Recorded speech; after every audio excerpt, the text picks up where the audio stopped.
प्रभात नमन छात्रों, मैं डॉक्टर आशीष कुमारी कांता, हिंदी प्राध्यापिका, राजकीय संस्कृत कॉलेज पटना से। छात्रों, मैं आज छायावादी कवि प्रसाद रचित तुमुल कोलाहल कलह में गीत लेकर उपस्थित हुई हूँ। आज मैं इस गीत का सारांश और सस्वर वाचन प्रस्तुत कर रही हूँ। यह गीत प्रसाद जी के कामायनी महाकाव्य के 12वें सर्ग के अर्थात निर्वेद सर्ग से लिया गया है। इस प्रबंध काव्य पर प्रसाद जी को मंगला प्रसाद पारितोषिक भी प्राप्त है। इस गीत की विशेषता आप इससे लगा सकते हैं कि इसे संगीतबद्ध किया था S.T. बर्मन ने और अपना मधुर स्वर दिया था आशा भोसले जी ने। प्रसाद कृत कामायनी प्रतिविज्ञान दर्शन पर आधारित है। इतना ही नहीं, इस महाकाव्य पर अरविंद दर्शन और गांधी दर्शन भी देखने को मिलता है और सतपथ ब्राह्मण के जल प्लावन घटना का भी प्रभाव दृष्टिगोचर होता है। कामायनी का आरंभ ही सतपथ ब्राह्मण के जल प्लावन घटना से होता है। हिमगिरी के उतंग शिखर पर बैठ शिला के शीतल छांव एक पुरुष भींगे नैनों से देख रहा था प्रलय प्रवाह। मानव के अग्रजन्मादेव चिर किशोर वय तथा नित्य विलासी आत्मंगल उपासना में ही विभोर रहते थे। प्रकृति यह अतिचार सहन न कर सकी। परिणाम स्वरूप भीष्म जल प्लावन के द्वारा देव सृष्टि का विनाश हुआ और एकमात्र मनु ही जीवित बच जाते हैं। मनु के समक्ष काम गोत्रजा श्रद्धा आती है। श्रद्धा हृदय की प्रतीक है और वह मनु को पुनः सृष्टि निर्माण की प्रेरणा देती है। श्रद्धा की प्रेरणा पाकर मनु सृष्टि निर्माण का कार्य करते हैं और जब श्रद्धा गर्भवती हो जाती है तो अपने पुत्र प्रेम का बंटवारा या विभाजन के भय से ही वह सशंकित होकर के श्रद्धा को उसी हाल में छोड़कर वो भटकते भटकते सारस्वत प्रदेश पहुंच जाते हैं, जहां कुछ समय पूर्व देवासुर संग्राम हुआ था। सारस्वत प्रदेश की अधिष्ठात्री ईरा है। ईरा बुद्धि की प्रतीक है और वह बुद्धि से काम लेती है और मनु को प्रजा के नियमन और संचालन की ओर प्रेरित करती है। मनुष्य ईरा की बात मानकर प्रजा का नियमन और संचालन करते हैं, जिसके परिणाम स्वरूप वह सारस्वत नगर सुचारू रूप से चल पड़ता है। चूंकि मनु इस काव्य में मन के प्रतीक हैं और मन चंचल हुआ करता है, वह स्थिर नहीं होता, अतः वह संपूर्ण नियंत्रण चाहते हैं। यही कारण है कि वह ईरा के साथ दुर्व्यवहार करने की कोशिश करते हैं, अर्थात उसका बलात्कार करना चाहते हैं, जिसके कारण प्रजा विद्रोह कर देती है। और चूंकि ईरा देवलोक की भगिनी अर्थात बहन है, तो देवलोक भी कुपित हो जाते हैं, जिसके परिणाम स्वरूप एक और प्रकृति का विद्रोह और दूसरी ओर प्रजा का विद्रोह। तो प्राकृतिक प्रकोप और प्रजा विद्रोह के कारण मनु घायल हो जाते हैं। उधर स्वप्न में श्रद्धा को यह विद्रोह दिखाई देने लगता है और वह अपने पुत्र मानव को लेकर के मनु को ढूंढते ढूंढते खोजते खोजते उसके पास आ जाती है। चिर विषाद से ग्रसित मनु, दुख और आंसुओं में डूबे मनु को जब श्रद्धा का आगमन पता चलता है या श्रद्धा का आगमन दिखलाई देता है, तो मनु का हृदय खुशी से भर जाता है, प्रसन्नता से और आनंद से घिर जाता है और उसे श्रद्धा को पाकर अपनेपन का एहसास होता है। श्रद्धा भी मनु को पा करके अपने गीत गाने लगती है और उस पर एक मधुर स्वर के समान छा जाती है। मैं इसी गीत को आप लोगों के समक्ष कविता के रूप में अभिव्यक्त करती हूँ। तुमुल कोलाहल कलह में मैं हृदय की बात रे मन, विकल होकर नित्य चंचल खोजती जब नींद के पल, चेतना थकसी रही तब मैं मलय की बात रे मन, चिर विषाद विलीन मन की इस व्यथा के तिमिर वन की मैं उषा सी ज्योति रेखा कुसुम विकसित प्रातरे मन। जहाँ मरु ज्वाला धधकती चातकी कन को तरसती, उन्हीं जीवन घाटियों की मैं सरस बरसात रे मन। पवन की प्राचीर में रुक जला जीवन जी रहा झुक, इस झुलसते विश्व दिन की मैं कुसुम ऋतु रात रे मन। चिर निराशा नीर घर से प्रति अच्छायित अश्रुसर से, मधुप मुखर मरंद मुकुलित मैं सजल जल जात रे मन। तो आइए एक नजर इस गीत के भावार्थ की ओर। तुमुल कोलाहल कलह में मैं हृदय की बात रे मन। यहाँ कवि कहना चाहता है कि प्रतिदिन के नित्य के कार्य व्यापारों से जब व्यक्ति थक जाता है, तो जब युष्ण की भीषणता के पश्चात, तुमुल मतलब बहुत ज्यादा, कोलाहल शोर, बहुत शोर और कलह झगड़ा, तो बहुत जब युद्ध के कोलाहल में कलह में जब व्यक्ति परेशान हो जाता है, तो मैं हृदय की बात रे मन। तो श्रद्धा कहती है कि तब मैं उसमें हृदय की बात करने वाली हूँ, मन की बात करने वाली हूँ, प्रेम की बात करने वाली हूँ। अर्थात युद्ध के क्षेत्र में प्रेम की बातें करना यह श्रद्धा ही कर सकती है, कोई और नहीं कर सकता। तो युद्ध से परेशान मनु, सशंकित मनु, चिर विषाद से ग्रसित मनु, यहाँ पर चिर विषाद से मनु ग्रसित हैं, दुख से ग्रसित हैं। तो ऐसे में श्रद्धा अपने प्रेम की बरसात, प्रेम की बात करने वाली है। विकल होकर नित्य चंचल खोजती जब नींद के पल। व्यक्ति जब नित्य क्रिया व्यापारों में, प्रतिदिन के कार्य व्यापारों में विकल होकर, बेचैन होकर के जब उसकी चेतना थक जाती है, व्यक्ति जब श्रम करता है तो निश्चित रूप से वह आराम चाहता है। तो यहाँ पर भी मनु अब थक चुका है, इस विषाद से, दुख से, पीड़ा से मनु थक चुका है और अब वह निद्रा चाहता है, कुछ देर आराम करना चाहता है। तब श्रद्धा कहती है कि जब व्यक्ति प्रतिदिन के कार्य व्यापारों से जब थक जाता है, तो मैं उसे मलय के समान निद्रा प्रदान करती हूँ। मलय का अर्थ है मलय वात मतलब हवा, पवन। तो मलय से चलने वाली वह हवा जो शीतल, सुगंधित और मंद मंद चलती हुई हवा जो आती है और व्यक्ति को निद्रा प्रदान करती है, सुखमय निद्रा प्रदान करती है। यहाँ मलयवात का यही अर्थ है। तो यहाँ पे ये श्रद्धा कहती है कि मैं थके हुए मनु के जीवन में मलय की बात की तरह शीतल, सुगंधित और मंद शीतलता प्रदान करती हूँ, जिसके कारण मनु के समस्त थकान दूर हो जाते हैं और वह आराम की निद्रा ले पाते हैं। चिर विषाद विलीन मन की इस व्यथा के तिमिर बन की मैं उषा सी ज्योति रेखा। चिर विषाद, चिर अस्थाई, विषाद दुख, विलीन डूबा हुआ।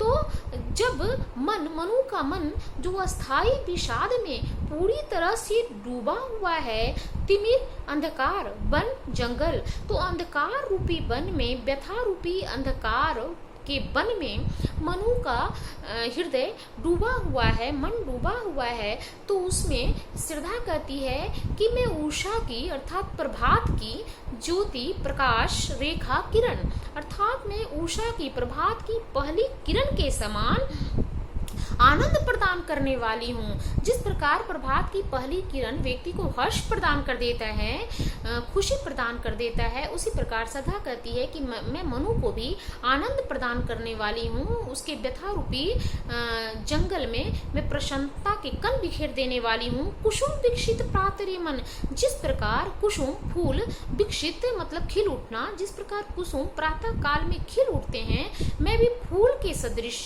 मनु के मन में आशा का संचार करने वाली हूँ, उसके मन में खुशी और आनंद प्रदान करने वाली हूँ। जहाँ मरु ज्वाला धधकती, चातकी कन को तरसती, उन्हीं जीवन घाटियों की मैं सरस बरसात रे मन। जहाँ मरु ज्वाला, मरु रेगिस्तान, ज्वाला मतलब आग, जहाँ धधकती जलना मतलब भभकती कह दीजिए इसको। तो जहाँ रेगिस्तान में मधु की मतलब मरु की ज्वाला जलती रहती है, ये माना जाता है कि मरुस्थल में, रेगिस्तान में पानी नहीं होता और व्यक्ति एक बूंद जल के लिए तरसता रहता है। तो जहाँ मरु ज्वाला जलती रहती है, रेगिस्तान जलता रहता है, चातक के कण को तरसती, और चातक पंछी एक कण को तरसता है। कण मतलब बूंद, व्यक्ति एक बूंद को तरसता है। बूंद किस चीज का बूंद? ये ओश की बूंद, बरसात की बूंद। तो चातक पंछी और ओश का प्रेम सर्वविदित है। चातक पूरे वर्ष एकटक आसमान को निहारता रहता है कि कब वर्षा हो और उसे ओश रूपी प्रियतमा का पान हो पाए। तो यहाँ पर जिस प्रकार एक चातक पंछी जल की बूंद के लिए तरसता है, और यहाँ मृग तृष्णा जो है मरुस्थल, वह भी जल के लिए, वहाँ पे भी केवल अग्नि ही जलती है। और जिस प्रकार बरसात हो जाने पर ये मरुभूमि और चातक पंछी संतुष्ट हो जाते हैं, उन्हीं जीवन घाटियों की, घाटियों मीन्स गहराइयों, तो कहती है यहाँ श्रद्धा कि मैं जीवन रूपी गहराइयों में सरस बरसात रे मन, मैं बरसात करने वाली हूँ। जिस प्रकार बरसात पाकर चातक पंछी और रेगिस्तान तृप्त हो जाते हैं, उसी प्रकार मैं भी प्रेम की बरसात करने वाली हूँ। जहाँ रेगिस्तान और चातक पंछी जल के एक बूंद को तरस रहे हैं, वहाँ तो मैं पूरी प्रेम की बरसात करने वाली हूँ। पवन की प्राचीर में रुक, जला जीवन चाह रहा झुक। पवन हवा, प्राचीर दीवार या भित्ति में रुक, में कह देने का मतलब है कि कहाँ, में मतलब में इशारा कर रहा है, रुक, रुकता है जहाँ। तो रुक का यहाँ अर्थ है धरती, क्योंकि पवन हमेशा धरती में, संसार में, दुनिया में ही रुक सकती है। तो पवन का दीवार कहाँ है? दुनिया के अंदर है। इसका प्रसाद जी ने लक्ष्यार्थ से यह अर्थ लिया है कि सांसारिक बंधन में बंधना। तो पवन की प्राचीर में रुक, जला जीवन जी रहा झुक। व्यक्ति सांसारिक बंधन में फंसा हुआ है, उसकी परंपराएं, रीति रिवाज का निर्वाह कर रहा है। वह सामाजिक संस्कृति परंपराओं से, बंधनों से आजाद नहीं हो सकता, च्युत नहीं हो सकता, स्वतंत्र नहीं हो सकता। वह उसकी प्रतिबंधों को मानने के लिए विवश है और इस झुलसते विश्व दिन की, और ऐसे न चाहते हुए भी जीना व्यवस्था की जिंदगी झुलसते विश्व दिन की। ऐसा लग रहा है कि ये जेठ की दोपहरी के समान व्यक्ति विवश है इसे जीने के लिए। झुलसते हुए, तपते हुए विश्व दिन की, यह जेठ की दोपहरी के समान इन सभी चीजों को, परंपराओं को व्यक्ति विवश होकर के जीता है। मैं कुसुम ऋतु रात रे मन, और ऐसे में मैं कुसुम ऋतु, बसंत ऋतु रात के समान हूँ। जिस प्रकार जेठ की दोपहरी में व्यक्ति ज्वाला से, गर्मी से परेशान रहता है, लेकिन बसंत ऋतु की रात्रि में वह आराम से सोता है। तो श्रद्धा कहती है कि मनु यहाँ पर जेठ की दोपहरी के समान उनका मन विषाद से, पीड़ा से जल रहा है, और ऐसे में मैं उन्हें बसंत ऋतु रात प्रदान करने वाली हूँ। चिर निराशा नीर घर से प्रति अच्छायित, अश्रु सर से मधुप मुखर मरंद मुकुलित, मैं सजल जल जात रे मन। चिर निराशा, अस्थायी निराशा। नीर घर, नीर घर मतलब, नीर मतलब पानी, और घर बादलों का मतलब पानियों का घर, पानियों का घर यानी बादल। कहीं पे नीरधर भी दिया जाता है, जिसका अर्थ भी नीर को धारण करने वाला माना जाए तो भी बादल ही होगा। तो चिर निराशा, अस्थायी निराशा, बादलों के अस्थायी निराशा, प्रति अच्छाई, पूरी तरह से छाया हुआ अश्रु सर से। अश्रु सर मतलब तालाब, अश्रु के तालाब में। जैसे पूरी निराशा से आसमान छाया हुआ है, प्रति अच्छायित है, छाया हुआ है, और जिस प्रकार वर्षा होती है और तालाब भर जाते हैं, तो यहाँ निराशा रूपी जब वर्षा हो रही है तो सारे तालाब जो हैं वो अश्रुओं से, आंसुओं से, पीड़ाओं से भर जाते हैं। मधुप मुकर मरंद मुकुलित, और मैं सजल जल जात रे मन। यहाँ बादल का जो रंग होता है वो नीला होता है, और आंसुओं का रंग भी नीला ही माना जाता है। तो और यहाँ पर जलजात शब्द कमल का प्रतीक है। जलजात यानी कमल, कमल लाल रंग का प्रतीक है जो आशा का संचार करता है। तो जहाँ यहाँ पर अश्रु सांवला रंग और बादल सांवले रंग अर्थात निराशा का प्रतीक है, वहीं जलजात आशा का प्रतीक है। तो श्रद्धा कहती है कि जब मनु निराशा रूपी बादलों से घिर करके और निराशा के तालाब में डूबे हुए हैं, तो मैं उस तालाब में खिले हुए कमल के समान हूँ, जो मरंद मुकुलित रस युक्त कमल के समान खिली हुई हूँ, जिस पर मधुप मुखर हो रहे हैं। मधुप भौरे, मुखर बोलना, तो मधुप भौरे गुंजार कर रहे हैं। मैं ऐसे खिले हुए कमल के समान हूँ जिस पर भौरे गुंजार कर रहे हैं। अर्थात यहाँ कवि कहना चाहता है प्रसाद कि श्रद्धा जो है वह मनु के हृदय में प्रेम आनंद की बारिश करना चाहती है, बसंत ऋतु का समान शीतलता प्रदान करना चाहती है, मलेज वायु की तरह सुगंधित हवा में सुला देना चाहती है, अर्थात आराम प्रदान करने वाली है, मनु के तप्त जीवन को शीतलता प्रदान करने वाली है। तो हम देखेंगे कि इस पूरी कविता में अनुप्रास अलंकार का प्रयोग हुआ है, उपमा अलंकार का भी प्रयोग दिखाई देता है, किंतु मधुप मुखर मरंद मुकुलित में अनुप्रास अलंकार अपने पूरे सौंदर्य के साथ उपस्थित हुआ है। और इस कविता में मरंद शब्द मकरंद शब्द के स्थान पे मरंद शब्द का कवि ने प्रयोग करके कविता में संगीतात्मकता की रक्षा की है। साथ ही जलजात के लिए सजल विशेषण शब्द का प्रयोग हुआ है। तो कवि जयशंकर प्रसाद ने इस गीत के माध्यम से नारी जनित विशेषताओं को अंकित करने का प्रयास किया और ये बतलाया कि नारी पुरुष के लिए पथ प्रदर्शिका प्रेरणा स्रोत होती है। इतना ही नहीं, वो पुरुष को अपने समर्पण और प्रेम को समर्पित करते हुए सदैव उसका मार्ग प्रशस्त करती है, उसकी रक्षा करती है, उसकी प्रेरणा स्रोत होती है। तभी तो प्रसाद जी ने लिखा है, नारी तुम केवल श्रद्धा हो, विश्वास रजत नक पक्तल में, पीयूष शोष बहा करो जीवन के सुंदर समतल में। धन्यवाद।